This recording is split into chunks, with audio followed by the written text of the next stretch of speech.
السلام علیکم ورحمۃ اللہ وبرکاتہ۔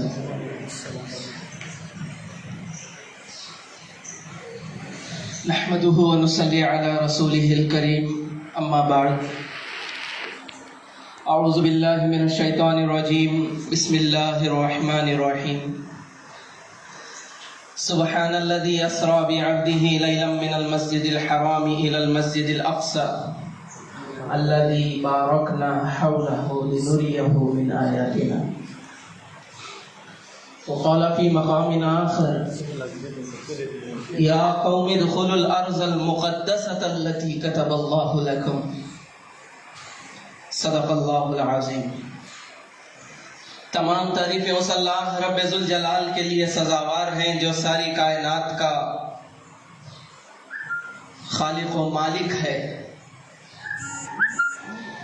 اللہ کی بے قرار رحمتیں ہو میرے اور آپ کے آقا تاجدار مدینہ احمد مجتبی محمد مصطفیٰ صلی اللہ علیہ وسلم پر، جن کو اللہ رب ذوالجلال نے سارے عالم کے لیے رحمت بنا کر دنیا میں مبعوث فرمایا ہے۔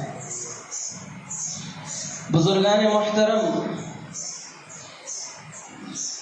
آج مجھے مختصر سے وقت میں مسجد اقصیٰ کی تاریخ پر کچھ لب گشائی کا حکم ہوا ہے، تو میں آپ حضرات کے سامنے مسجد اقصیٰ کے متعلق بتانا چاہوں گا کہ مسجد اقصیٰ یہ وہ مسجد ہے جس کو اللہ کے حکم سے حضرت داؤد علیہ السلام نے تعمیری کام شروع کیا تھا، پھر کام مکمل نہیں ہوا تو حضرت داؤد علیہ السلام نے اپنے بیٹے حضرت سلیمان علیہ السلام کو حکم دیا، وصیت فرمائی کہ آپ مسجد الاقصیٰ کا کام مکمل کریں گے۔ حضرت سلیمان علیہ السلام نے جنات کے ذریعے، جیسا کہ قرآن مجید کے اندر بھی اس کا واقعہ ایک آیت میں بیان کیا گیا ہے، حضرت سلیمان علیہ السلام نے جنات کے ذریعے اس مسجد کا تعمیری کام کروایا۔ یہ حضرت سلیمان علیہ السلام کا آخری کام تھا۔ فلما خر تبینت الجن ان لو كانوا يعلمون الغیب ما لبثوا في العذاب المہین۔ فرمایا کہ فلما خر، جنات حضرت سلیمان علیہ السلام کے خوف سے مسجد الاقصیٰ کی تعمیر کر رہے تھے۔ اب دوران تعمیر حضرت سلیمان علیہ السلام کی روح قبض ہو گئی، آپ ایک عصا کے سہارے کے ذریعے کھڑے ہوئے تھے، لیکن جنات اس بات کو نہیں جانتے تھے۔ اب جب بہت عرصہ گزر گیا، جنات تعمیری کام میں لگے ہوئے ہیں، فلما خر، جب عصا ٹوٹنے کی وجہ سے حضرت سلیمان علیہ السلام گر پڑے تو تبینت الجن، اس وقت مسجد الاقصیٰ کا کام مکمل ہو چکا تھا، تو سب جنات نے جانا کہ اللہ کانوا یعلمون الغیب ما لبثوا۔ اب اللہ یہاں پر جنات کے علم غیب کی تردید فرما رہے ہیں، لیکن جنات کو تب پتا چلا کہ سلیمان کا انتقال ہو کر کچھ عرصہ۔ بہرحال یہ مسجد الاقصیٰ کی تعمیر ہے، اور سلیمان علیہ السلام ہی کے دور میں ہیکل سلیمانی کو بھی بنایا گیا تھا۔ یہ سلیمان علیہ السلام کا تخت تھا۔ اور آپ کو میں بتاؤں کہ اسرائیل ہم سنتے رہتے ہیں، بنی اسرائیل، یہ جو اسرائیل لفظ ہے یہ حضرت یعقوب علیہ السلام کا لقب تھا، اسرائیل۔ اور یا بنی اسرائیل اذکروا، سنتے ہیں ہم قرآن مجید کے اندر پڑھتے ہیں، تو یہ اسرائیل علیہ السلام کی جو 12 اولاد تھی، ان سے جو نسل آگے بڑھی اسے بنی اسرائیل کہتے ہیں۔ بہرحال مسجد اقصی کی تعمیر ہو گئی، اللہ کی عبادت اور اللہ کی پرستش اور اللہ کے سامنے سجدہ روح ہوتے رہے اللہ کے بندے، اور اسی طرح زمانہ گزرا، ہیکل سلیمانی بھی وہیں پر موجود تھا، لیکن حضرت عیسیٰ علیہ السلام سے 587 سال پہلے ہیکل سلیمانی کو گرا دیا گیا۔ یہ سلیمان علیہ السلام نے بنایا تھا، جسے اسرائیل کہتے ہیں کہ the first temple of Jewish, کہ اسرائیلیوں کا سب سے پہلا ٹیمپل ہیکل سلیمانی۔ اب اس کو گرا دیا گیا۔ پھر حضرت مریم علیہ السلام آپ کو جنت سے وہیں پر پھل وغیرہ نازل ہوا کرتے تھے مسجد اقصی بیت المقدس کے اندر، اور اس کے بعد حضرت عیسیٰ علیہ السلام کا دور آیا۔ حضرت عیسیٰ علیہ السلام نے 32 سال عمر پائی، علماء لکھتے ہیں کتابوں کے اندر۔ تو آپ کو تو واقعہ معلوم ہے کہ اللہ نے آسمانوں پر اٹھا لیا حضرت عیسیٰ علیہ السلام کو، اب قیامت کے قریب دوبارہ آنے والے ہیں حضرت عیسیٰ علیہ السلام، جو کہ مسیح بن کر آئیں گے، مسیح ہمارے لیے اور دجال کو ختم کرنے کے لیے حضرت عیسیٰ علیہ السلام آئیں گے۔ اب عیسیٰ علیہ السلام کی وفات کے 30 سال بعد یا 35 سال بعد دوبارہ یہودیوں نے ہیکل سلیمانی کی تعمیر کی۔ اب یہ the second temple of Jewish. اب اس کے بعد ان اسرائیلیوں نے وہاں پر اپنا قبضہ بنا لیا، حالانکہ یہ لوگ اپنی تعداد میں اور آبادی میں بہت کم تھے، لیکن وہاں پر اسرائیلی لوگ آباد ہو گئے۔ اب یہ جو سیکنڈ ٹیمپل آف جیوش بنایا گیا، یہ ٹھیک حضور صلی اللہ علیہ وسلم سے، حضور صلی اللہ علیہ وسلم کی پیدائش سے 500 سال قبل بنایا گیا تھا۔ پھر سن 571 عیسوی میں میرے اور آپ کے آقا تاجدار مدینہ احمد مجتبی محمد مصطفیٰ صلی اللہ علیہ وسلم کی ولادت باسعادت ہوئی۔ پھر 40 سال کی عمر میں حضور اکرم صلی اللہ علیہ وسلم کو نبوت ملی، پھر نماز کا حکم ہوا۔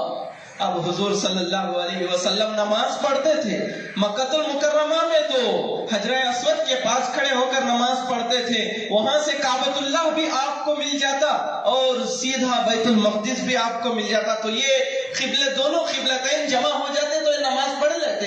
لیکن حضور صلی اللہ علیہ وسلم نے اس وقت تو خواہش نہیں کی تھی، لیکن مدینہ منورہ میں جب حضور صلی اللہ علیہ وسلم ہجرت کر کے گئے تو وہاں کعبہ ایک طرف پڑ گیا اور بیت المقدس ایک طرف پڑ گیا، شمال میں کعبۃ اللہ اور جنوب میں بیت المقدس ہے۔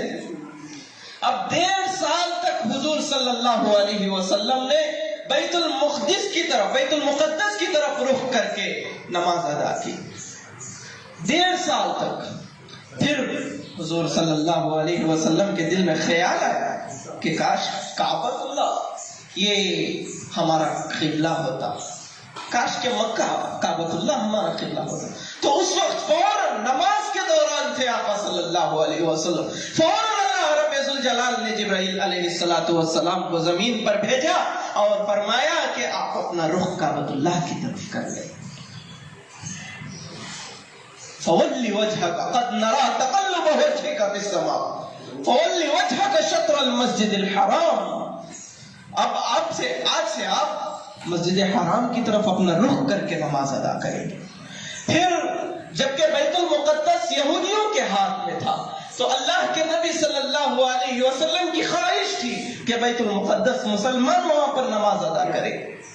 حضرت عمر رضی اللہ تعالیٰ عنہ کا دور خلافت تھا، آپ امیر المومنین تھے۔ حضرت عمر بن خطاب، امیر المومنین عمر بن خطاب رضی اللہ تعالیٰ عنہ نے بیت المقدس کی طرف ایک لشکر روانہ کیا، جس کے کمانڈار، جس کے سپہ سالار حضرت ایک صحابی تھے، تو ان کا نام ذہن میں نہیں آ رہا ہے، تو ایک کمانڈار کو حضرت عمر بن خطاب رضی اللہ تعالی عنہ نے حضرت عبداللہ بن جراح رضی اللہ تعالی عنہ کو حضرت عمر بن خطاب رضی اللہ تعالی عنہ نے بیت المقدس کے فتح کے لیے بھیجا. اب 2 مہینے گزر گئے، بیت المقدس کا محاصرہ کر رہے ہیں مسلمان، 2 مہینے گزر گئے ہیں لیکن فتح نہیں ہو رہا ہے. اب 2 مہینے گزرنے کے باوجود جب بیت المقدس فتح نہیں ہوا تو وہ جو راہب تھے یہودیوں کے، ان لوگوں نے مسلمانوں کے کمانڈار کو بلایا، مسلمانوں کے سپہ سالار کو بلایا اور بلا کر کہنے لگے کہ آپ مسلمان ہیں، محمد عربی صلی اللہ علیہ وسلم کا کلمہ پڑھنے والے مسلمان ہیں آپ، تو آئیے آپ، ہم بھی جانتے ہیں کہ ایک مسلمان ہے، ایک محمد صلی اللہ علیہ وسلم کا غلام ہے جو ہماری اس سرزمین پر آ کر ہم سے بیت المقدس کو فتح کرنے والا ہے. ہماری کتابوں کے اندر اس غلام کی نشانیاں موجود ہیں، آپ آئیے ہمارے بیت المقدس کے اندر، ہم آپ کو دیکھیں گے، اگر آپ کے اندر وہ نشانیاں ہیں تو ہم آپ کو بیت المقدس کی چابیاں دے دیں گے، اگر نہیں ہے تو جائیے، آپ ہم سے بیت المقدس نہیں لے سکتے. اب گئے مسلمانوں کے سپہ سالار بیت المقدس کو فتح کرنے کے لیے گئے، لیکن ان راہبوں نے، یہودیوں نے جب دیکھا تو کہنے لگے کہ آپ وہ انسان نہیں ہیں جن سے بیت المقدس فتح ہونے والا ہے، ہم سے آپ کبھی بیت المقدس حاصل نہیں کر سکتے. پوچھا یہ کیا ماجرا ہے؟ تو کہنے لگے کہ مسلمان محمد عربی صلی اللہ علیہ وسلم کا غلام ہی بیت المقدس حاصل کرے گا، لیکن اس کا مکمل حلیہ ہماری کتابوں کے اندر موجود ہے کہ اس کی آنکھیں اندر گئی ہوئی ہوگی، یہ ایک دم وہ مسلمانوں کا بادشاہ ہوگا، شہنشاہ ہوگا، لیکن اس کے اندر عاجزی اور انکساری اتنی ہوگی جو ہماری کتابوں کے اندر لکھا ہوا ہے، ہم جب دیکھیں گے تو تمہیں بتائیں گے. تو جیسے ہی کچھ نشانیوں کو انہوں نے بتایا تو مسلمان فوج نے فوراً امیر المؤمنین حضرت عمر بن خطاب رضی اللہ تعالی عنہ کو خط لکھا کہ آپ آئیں گے تبھی بیت المقدس فتح ہوگا، ورنہ تو ہم قیامت تک یہاں محاصرہ کر دیں گے، ہمارے ہاتھ سے فتح ہونے والا نہیں ہے. کیونکہ اللہ نے طے کر دیا تھا کہ عمر بن خطاب نے فتح کرنی ہے بیت المقدس. اب حضرت عمر بن خطاب رضی اللہ تعالی عنہ مدینہ منورہ سے نکل رہے ہیں، سارے مسلمانوں کے امیر المومنین، بادشاہ، 22 لاکھ مربع میٹر کے حکمران، حاکم، فتح کرنے والے بادشاہ. اب حضرت عمر رضی اللہ تعالی عنہ جب بیت المقدس کو آنا چاہ رہے ہیں تو سواری صرف ایک اونٹ ہے، کوئی لشکر نہیں ساتھ میں، ایک اونٹ ساتھ میں سواری ہے اور ایک غلام ہے ساتھ میں. اب غلام سے کہنے لگے کہ میرے بھائی، ہمارے پاس تو سواری صرف ایک ہے، اب ہمیں جانا ہے بیت المقدس جو یہاں سے میلوں دور ہے، ہزاروں میل دور ہے، ہم جائیں گے ایک اونٹ پر، لیکن اگر ہم دونوں ایک اونٹ پر بیٹھ جائیں تو اس جانور پر زیادتی ہوگی، ظلم ہوگا. اگر صرف میں اونٹ پر سوار ہو جاؤں اور تو اس اونٹ کا ہانکنے والا ہو جائے تو تجھ پر زیادتی ہوگی. اس لیے میں نے انصاف کے تقاضے اور انصاف کو سامنے رکھ کر میں نے یہ فیصلہ کیا ہے کہ آدھا راستہ آپ بیٹھیں گے، تھوڑی دیر آپ اونٹ پر بیٹھیں گے، تھوڑی دیر میں اونٹ پر بیٹھوں گا. اس طرح بات طے ہو گئی، بیت المقدس کی طرف روانہ ہوئے حضرت عمر بن خطاب رضی اللہ تعالیٰ عنہ اپنے غلام کے ساتھ. جیسے ہی ارض مقدسہ بیت المقدس کی زمین میں داخل ہونا تھا کہ حضرت عمر رضی اللہ تعالیٰ عنہ کی، حضرت عمر رضی اللہ عنہ کے غلام کی باری آ گئی. اب غلام کی باری آ گئی. اب وہ کہنے لگے کہ امیر المومنین آپ بیٹھ جائیے، میں اپنی باری آپ کو دے دیتا ہوں، آپ بیٹھ جائیے، میں اپنی باری دے دیتا ہوں، آپ بیٹھ کر داخل ہو جائیے. اگر آپ اس طرح مجھے اونٹ پر بٹھا کر، اگر آپ اونٹ کی نکیل پکڑ کر آپ داخل ہوں گے تو لوگ کیا سوچیں گے؟ یہ آپ کے ہاتھ میں چابیاں نہیں دیں گے، آپ کو کمتر سمجھیں گے. تو حضرت عمر رضی اللہ تعالیٰ عنہ نے فرمایا کہ یہ میرے انصاف کا تقاضا ہے، میں نہیں کر سکتا اس طرح. تو آپ کے غلام بیٹھ گئے. آئے تھے میرے گھر، آئے تھے ایک دن میرے گھر آئے تھے، آئے تھے ایک دن میرے گھر آئے تھے، اونٹ پر اپنا خادم بٹھائے ہوئے میری اس سرزمین پر عمر آئے تھے. خادم بیٹھ کر آئے، حضرت عمر اونٹ کی نکیل پکڑ کر اونٹ کو ہانکتے ہوئے بیت المقدس کے اندر داخل ہوئے. اور وہ جو یہودی راہب تھے، ان کے جو علم جاننے والے تھے، اہل کتاب راہب جو تھے، وہ لوگ اپنی کتابیں لے کر کھڑے ہوئے ہیں اور حضرت عمر کو دیکھ رہے ہیں، کتاب پڑھ رہے ہیں، صفحات پلٹ رہے ہیں اور حضرت عمر کو دیکھ رہے ہیں. اور حضرت عمر سے ان لوگوں نے سوال کیا کہ عمر تم کیوں اونٹ پر بیٹھ کر نہیں آئے؟ عمر نے کہا کہ یہ میرا انصاف کا تقاضا ہے. حضرت عمر رضی اللہ تعالیٰ عنہ سے پوچھا کہ آپ تو 22 لاکھ مربع میٹر کے حکمران ہیں، آپ نے اتنے بڑے فاتح ہیں، آپ اتنے بڑے بادشاہ ہیں، آپ کے کپڑے دیکھیے 12 پیوند آپ کے کپڑوں پر لگے ہوئے ہیں. لیکن حضرت عمر رضی اللہ تعالیٰ عنہ نے فرمایا کہ میں حکمرانی عیش و عشرت کے لیے نہیں کرتا، میں اپنے آرام کے لیے حکمرانی نہیں کر رہا ہوں، بلکہ اللہ کے نام کو، اللہ کے دین کو ساری دنیا میں پھیلانے اور انصاف اور عدل کو ساری دنیا کے اندر رائج کرنے کے لیے میں نے حکمرانی لی ہے. میں مسلمانوں کا امیر ہوں، میں اپنے لیے مسلمانوں کا امیر نہیں ہوں. اس طرح یہودی راہبوں نے، ان پادریوں نے بیت المقدس کی کیلیوں کو، چابیوں کو حضرت عمر رضی اللہ تعالیٰ عنہ کے ہاتھ میں حوالے کر دیا. اب پہلی مرتبہ بیت المقدس فتح ہوا. پھر ایک دور آیا، عیسائیوں نے بیت المقدس پر قبضہ کر لیا اور قبضہ کر کے 90 سال تک عیسائیوں کی حکمرانی ہوئی بیت المقدس میں. پھر کردستان سے ایک نوجوان مقدس کو فتح کیا. پھر عثمانیوں کا دور آیا. عثمانی سلطنت عثمانیہ کے حکمرانوں نے 400 سال تک بیت المقدس کی حفاظت کی. لیکن مسلمانوں ہی کی غداری سے، اس اتاترک مصطفیٰ کمال کی غداری سے سلطنت عثمانیہ کا زوال ہوا اور سیکنڈ ورلڈ وار ہوئی. اس کے ذریعے سے بیت المقدس میں یہودیوں کو شامل کیا گیا اور 1946 میں ایک چھوٹا سا خطہ انہیں دیا گیا تھا. لیکن آج آپ دیکھ سکتے ہیں کہ 88% 88% فلسطین یہودیوں کے ہاتھ میں، اسرائیلیوں کے ہاتھ میں ہے. صرف بچا کچا 12% فلسطینی مسلمانوں کے ہاتھ میں ہے.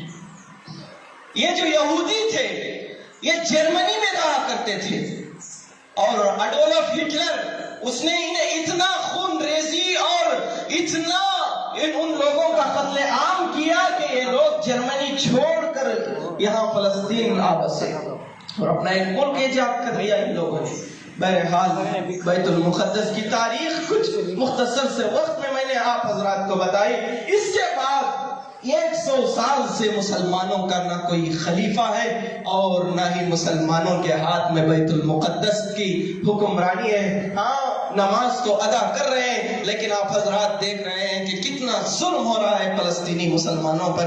بیت المقدس میں آپ کو ایک بات کہہ کر بتانا چاہوں گا، قرآن میں اللہ تبارک و تعالیٰ نے مسجد اقصی ہو یا پھر بیت المقدس ہو، اس کا ذکر اس کی تعریف کے ساتھ کیا ہے. سبحان الذي اسرا بعبده ليلا من المسجد الحرام الى المسجد الاقصى الذي باركنا حوله، کہ مسجد اقصی جس کے ارد گرد اللہ تعالیٰ نے برکت عطا فرمائی ہے. موسیٰ علیہ السلام کی قوم کو حکم دیا اللہ نے کہ آپ جائیے بیت المقدس میں داخل ہو جائیے، مصر چھوڑ کر، ایجپٹ کو چھوڑ کر آپ جائیے بیت المقدس میں داخل ہو جائیے. تو اس وقت کیا فرمایا تھا اللہ نے؟ یا قوم ادخلوا الارض المقدسۃ التي، یہ جو بیت المقدس، یہ ارض مقدس ہم جو کہتے ہیں یہ ہمارا رکھا ہوا نام نہیں ہے. قرآن میں اللہ فرماتا ہے اللہ نے نام رکھا ہے بیت المقدس، ارض المقدسۃ التي، مقدس سرزمین پر جائیے اور بسیے.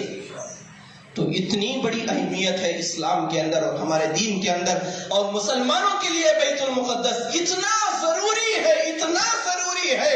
تو ہم نے اس کو اتنی اہمیت نہیں دی، اتنا ضروری نہیں سمجھا ہم نے.